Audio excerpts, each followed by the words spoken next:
Bonjour à tous et merci d'être avec nous sur TV5 Monde. À la une de l'actualité internationale, au moins 10 morts, dont une fillette. C'est le bilan des frappes israéliennes depuis hier à Gaza, selon les autorités palestiniennes. Le groupe armé Djihad islamique a répliqué en envoyant plus de 100 roquettes vers l'État hébreu. L'Égypte tente une médiation. Kiev et Moscou s'accusent mutuellement de mener des frappes près de la centrale nucléaire de Zaporizhia. Une ligne de haute tension a été endommagée dans cette attaque en déclenchant l'arrêt d'un des réacteurs de la centrale. Enfin, aux États-Unis, les policiers multiplient les entraînements contre les fusillades dans les écoles. Alarme incendie, fumée, coups de feu. Les conditions sont parfaitement reproduites et des acteurs jouent même les victimes. On commence donc avec ce regain de tension au Proche-Orient. Les frappes israéliennes se poursuivent sur Gaza. Elles ont fait au moins 10 morts, dont un enfant, selon des sources palestiniennes. En représailles, le groupe armé Djihad islamique continue d'envoyer des roquettes vers Israël. 19 membres de cette organisation ont été arrêtés et l'opération de Tsahal pourrait durer une semaine. On fait le point avec Hugo Barbieux. Des colonnes de fumée s'élèvent encore dans le ciel entre Israël et la bande de Gaza. Les échanges de tirs n'ont pas cessé depuis hier soir. L'armée israélienne dit s'attendre à une opération d'une semaine. Israël a mené une opération de contre-terrorisme précise contre une menace immédiate. Notre combat n'est pas contre la population de Gaza. Le djihad islamique est un supplétif de l'Iran qui veut détruire l'État d'Israël et tuer des Israéliens innocents. Le leader djihadiste Taysir al-Jabari a été tué vendredi par une frappe israélienne dans des raids présentés comme une attaque préventive. Des tirs déclenchés quelques jours après l'arrestation d'un chef de l'organisation djihad islamique. Aujourd'hui, les forces armées israéliennes ont annoncé avoir arrêté 19 autres membres du groupe djihadiste. Les brigades Al-Quds, branche armée du djihad islamique, ont dit avoir lancé plus de 100 roquettes vers le sol israélien en guise de première réponse à ces frappes. Le Hamas, qui contrôle la bande de Gaza, appelle à la résistance. L'occupation a commis aujourd'hui un crime en plein milieu de la journée, en ciblant un bâtiment résidentiel alors que des habitants étaient à l'intérieur, un week-end, et en ciblant un dirigeant de la résistance. L'occupation doit payer le prix de ce crime, qui ne doit en aucun cas rester impuni. L'armée israélienne estime avoir tué 15 combattants du djihad islamique dans ces frappes commencées vendredi après-midi. Le ministère de la Santé à Gaza fait état de 10 morts, dont une fillette de 5 ans et 79 blessés. L'unique centrale électrique à Gaza serait à l'arrêt, faute de carburant. Il s'agit de la pire confrontation entre l'État hébreu et des organisations armées de Gaza depuis la guerre de 11 jours, en mai 2021. Il y avait eu 260 morts côté palestinien et 14 morts en Israël. Dans le reste de l'actualité, Pékin continue ses manœuvres au large de Taïwan. L'armée taïwanaise l'accuse même de simuler une attaque de l'île.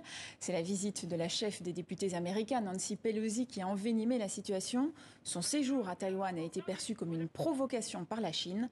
En réaction, Pékin a suspendu sa coopération avec les États-Unis sur plusieurs dossiers, notamment climatiques.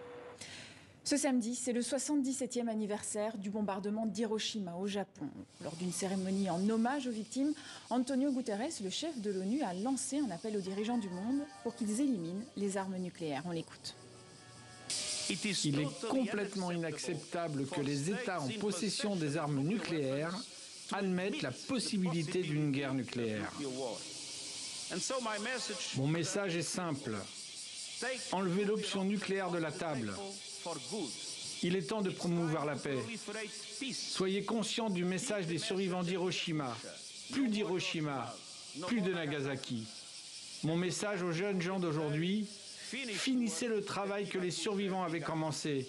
Le monde ne doit jamais oublier ce qui s'est passé ici.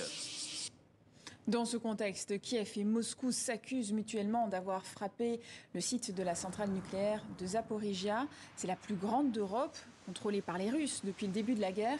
Elle fonctionnerait toujours, mais le risque d'incendie serait très important. La guerre en Ukraine était sûrement au cœur des discussions lors de la rencontre hier entre Poutine et Erdogan. Le président russe a reçu son homologue turc à Sotchi, en Russie. Il faut dire que la Turquie joue un rôle de médiateur dans le conflit. Alors comment le pays a-t-il réussi à s'imposer comme un acteur clé? Les explications d'Emmanuel Lagarde et Alexis Tranchant. Ce cargo de céréales ukrainiennes qui traverse enfin le détroit du Bosphore, c'est le tout premier compromis trouvé depuis le début de la guerre. Entre Volodymyr Zelensky et Vladimir Poutine, il a fallu tous les efforts de Recep Tayyip Erdogan. Le président turc est le seul à avoir la confiance des deux hommes. Enjeu de pouvoir, comment Erdogan a-t-il réussi à se positionner au centre du jeu ? Depuis 8 jours, les cargaisons de céréales peuvent à nouveau quitter l'Ukraine. L'accord prévoit que les Russes puissent bientôt eux aussi exporter leurs récoltes. Les uns comme les autres doivent passer les détroits dont la Turquie est le seul maître. C'est elle qui avait décidé leur fermeture 4 jours après le début de la guerre. La mer Noire lie le destin des 3 pays. L'Ukraine et la Russie sont tous les deux nos voisins et ils sont nos amis. Nous sommes très tristes que la crise entre eux ait tourné à la guerre.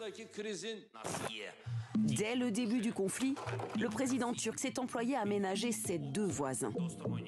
Recep Tayyip Erdogan et la Turquie ont condamné de manière très ferme l'invasion et en même temps ont annoncé qu'ils n'avaient pas l'intention d'appliquer les sanctions contre la Russie.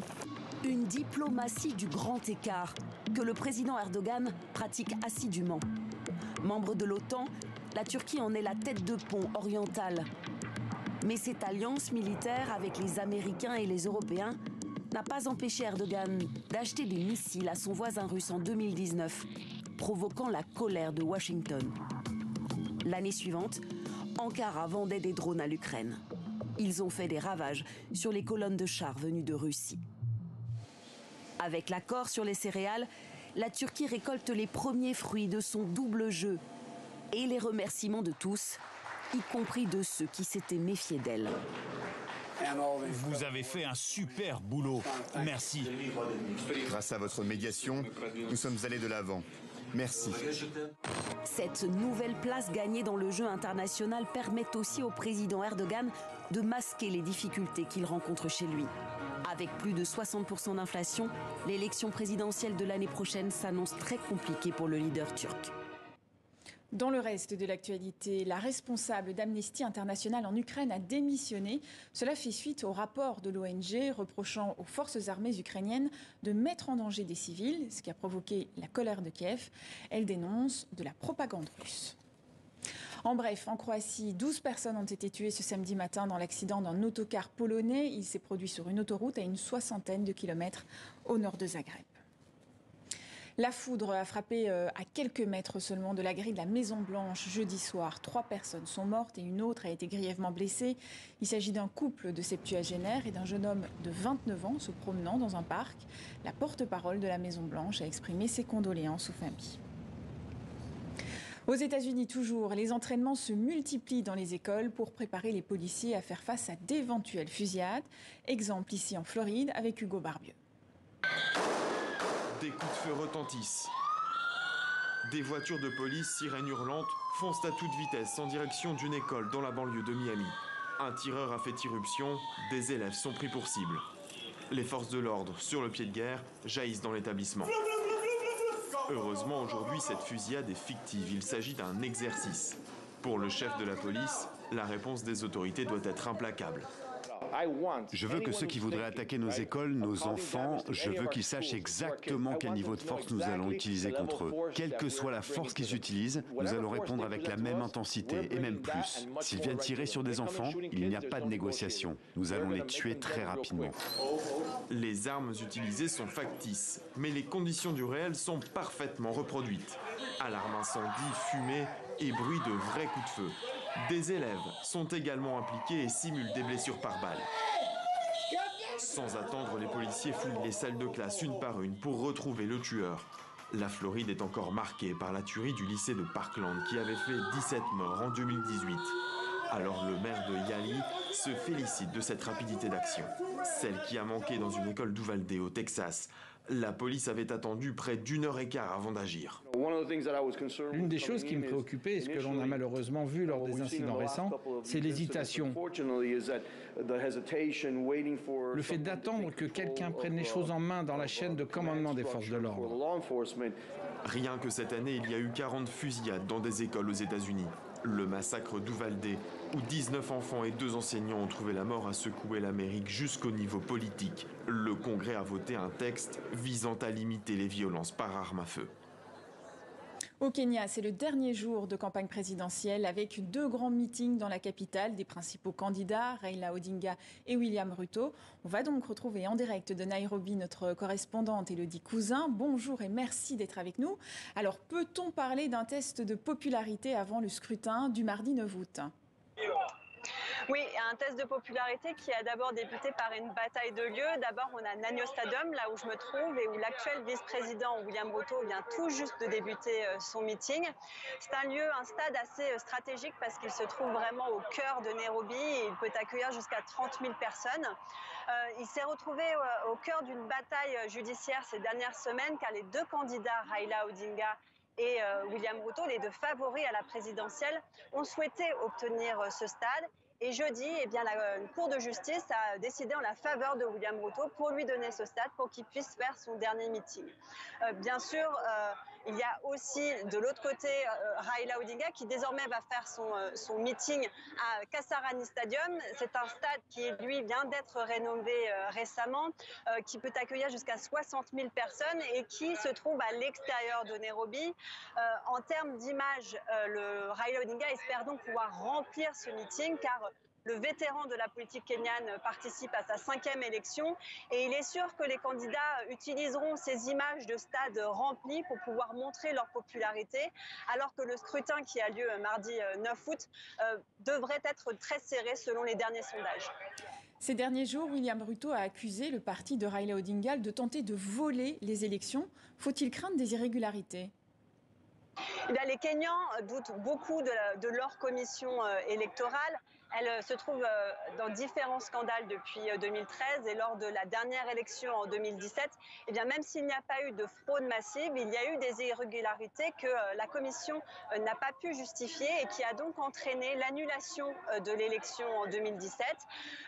Toute cette semaine, la commission électorale a multiplié les conférences de presse indiquant que cette année, ils étaient prêts et que mardi, les 22 millions d'électeurs kenyans seront rassemblés et pourront venir voter sans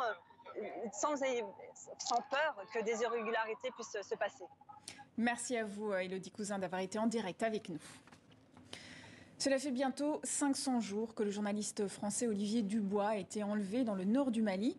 Ce samedi, il fête ses 48 ans, son 2e anniversaire en captivité. Pour interpeller les autorités françaises, sa famille encourage le public à écrire à Emmanuel Macron en envoyant gratuitement une carte postale à l'Élysée. En Afrique du Sud, les violences sont en hausse et les autorités ont bien du mal à y faire face. Résultat, de plus en plus de Sud-Africains décident d'avoir recours à des services de sécurité privés pour protéger leur entreprise ou leur habitation. Leur nombre a explosé. Elle compte aujourd'hui 2 fois plus d'effectifs que la police et l'armée combinée. Reportage à Johannesburg de Joséphine Klockner et Gabriel Porometo. On a des détecteurs de mouvement, des caméras et on a les gardes privés. Ce propriétaire d'un supermarché dans un quartier aisé de Johannesburg souscrit à 3 entreprises de sécurité privées. Vigile, transfert d'argent et patrouille armée prête à intervenir en cas d'incident. C'est impératif d'avoir ce type de sécurité en Afrique du Sud. Il faut ces 3 formes de sécurité. La sécurité privée, c'est un business florissant en Afrique du Sud. Et les entreprises ne sont pas les seules à y avoir recours. Murs élevés, clôtures électrifiées, caméras et patrouilles armées, c'est devenu la norme dans les quartiers résidentiels face à la hausse de la criminalité, en particulier des cambriolages armés. Ici, à l'angle, on a des caméras IP. Elles peuvent identifier les plaques d'immatriculation. Cette société de sécurité privée loue ses caméras au coin des rues, dont les images sont traitées dans cette pièce. Vous voyez ces blocs autour du visage, c'est l'intelligence artificielle qui indique qu'elle n'aime pas ce qu'elle voit, donc elle l'envoie à l'opératrice, et c'est l'opératrice qui détermine ce qu'elle est en train de regarder. Elle peut décider que c'est bon, ça semble simplement être une livraison à domicile, ou alors ça n'a pas l'air normal, et elle transmet l'image pour qu'une patrouille aille voir. Aujourd'hui, l'Afrique du Sud compte plus de 11 000 sociétés privées comme celle-ci, qui emploie 570 000 agents de sécurité. C'est presque 4 fois le nombre de policiers. La police aujourd'hui en Afrique du Sud gère d'autres types de crimes. Ils n'ont pas assez de véhicules pour ce qu'on fait. Et quand ils font une opération policière, par exemple, ils veulent aller dans un terrain vague, ratisser la zone et voir qui habite là. Si c'est une opération planifiée, ils nous demandent toujours du renfort. La police aussi affirme collaborer en bonne intelligence avec ces sociétés privées, mais le déséquilibre de plus en plus prononcé entre leurs effectifs pose question sur son rôle. Dans le KwaZulu-Natal, cette autre société dispose même de camions blindés qui servent par exemple à protéger des camions de fret sur une autoroute à risque. Des moyens qui illustrent une tendance. Selon un sondage de 2021, plus des 3/4 des Sud-Africains n'ont plus confiance en la police. Plus le secteur de la sécurité privée grandit, moins les gens ont l'impression d'avoir besoin de la police, ce qui est, je pense, une situation très dangereuse. Bien sûr, la sécurité privée peut accomplir beaucoup de choses, mais il y a aussi beaucoup de choses qu'elle ne peut pas faire. Elle ne peut pas faire d'arrestation, elle ne peut pas enquêter sur les crimes et elle n'est pas censée punir les criminels. Lors des émeutes de juillet 2021, l'incapacité de la police à gérer la crise a aggravé cette perte de confiance en l'institution. Mais aucune réforme n'a pour l'instant été entamée. La France fait face à une sécheresse historique. Il n'y a plus d'eau dans les canalisations dans une centaine de communes. Des récoltes sont détruites faute d'arrosage. Pour mieux coordonner l'action des autorités publiques, la Première ministre Elisabeth Borne a activé une cellule interministérielle de crise. La Grèce doit-elle faire face à de très nombreux incendies? Des pompiers français sont donc venus prêter main forte aux soldats du feu grec. Cette coopération, c'est la nouvelle réalité des pompiers européens. Alban Mikosi. C'est un combat disproportionné. Des incendies toujours plus virulents face à des pompiers grecs débordés. Près d'Athènes, des centaines de maisons brûlent chaque année. Alors les autorités grecques appellent l'Europe à la rescousse. Et cette semaine, les renforts français viennent d'arriver. 25 pompiers basés en Corse. Le matin, ils ont des cours théoriques sur les spécificités de la forêt, des résineux et beaucoup de broussailles. Le danger principal, le problème principal pour nous, c'est qu'en fait, ça, c'est le carburant qui va permettre au feu de se développer. La France met aussi à disposition 7 véhicules qui contiennent jusqu'à 8000 litres d'eau, opérationnels à tout instant. Donc là, ici, vous avez ce qu'on appelle les buses d'autoprotection qui sont réparties autour de tous les pneus du véhicule ainsi qu'au niveau de la cabine. Il fait chaud, il y a du vent, décision est prise, les Français quittent la caserne. Donc, formation la VLTT 121, 122, 125. Ils vont protéger un site sensible, le parc naturel de Marathon. Un site fermé à tout public depuis 48 heures, tant les risques sont importants. La situation feu de forêt en Grèce actuellement est plutôt intense, avec plus de 50 départs de feu et un vent fort qui sévit aujourd'hui avec un index feu de forêt à 4 sur 5. Guetter la moindre fumée et tout de suite agir. Cette région est d'autant plus sensible aux yeux des Grecs qu'il y a 4 ans tout juste, 100 personnes ont trouvé la mort près du village de Mati, l'incendie le plus meurtrier du XXIe siècle en Europe. La maison de la famille Patrignou a été en partie détruite. Pour eux, la présence française est rassurante. Nous sommes très reconnaissants pour leur présence et on se sent plus en sécurité depuis qu'ils sont là. Affronter les incendies plus vite pour éviter les méga-feux incontrôlables et apprendre peu à peu à travailler ensemble. Cette coopération, c'est la nouvelle réalité des pompiers européens. Un ingénieur équatorien a trouvé un spécimen de levure vieux de 400 ans qu'il a réussi à utiliser pour reproduire ce qui serait la plus ancienne bière d'Amérique latine. On trinque avec Louisa Abrit. Dans ce tube à essai se trouve le champignon de la fortune, un spécimen de levure vieux de 400 ans. Il a permis de ressusciter la plus ancienne bière d'Amérique latine. À partir d'une vague recette, nous avons dû trouver les équilibres sensoriels permettant de recréer le plus fidèlement possible la recette des franciscains du XVIe siècle. En 2008, Javier trouve un vieux tonneau de chêne et découvre qu'il servait à stocker la bière brassée par les moines franciscains d'Équateur. Le scientifique se lance alors dans une quête archéologique. Pendant 10 ans, il teste et reteste la levure prélevée dans le tonneau afin de reproduire le plus fidèlement l'ADN de la bière de Quito. La saveur est en grande partie la responsabilité de la levure, et la levure le fait grâce à sa génétique unique qui vient d'ici, de la région équatorienne. C'est donc une souche qui pourrait être, je dirais, un trésor national. Un trésor national qui a bien failli ne jamais être commercialisé. La pandémie empêche l'ingénieur d'aller au bout de son projet. Pourtant, il séduit les brasseurs du coin. La valeur de cette innovation, de la sortie de cette bière, de la commémoration de l'une des premières bières d'Amérique du Sud est très importante. Peu de gens la connaissent, même dans le monde de la bière lui-même. Javier n'a pas encore fixé de prix ni de date de lancement pour son produit. Mais il savoure déjà le breuvage aux notes de chocolat, de figues et de noix. Et c'est la fin de ce journal. Merci à vous pour votre fidélité. L'actualité, c'est également sur notre site internet tv5monde.com. Excellent titre de programme à vous.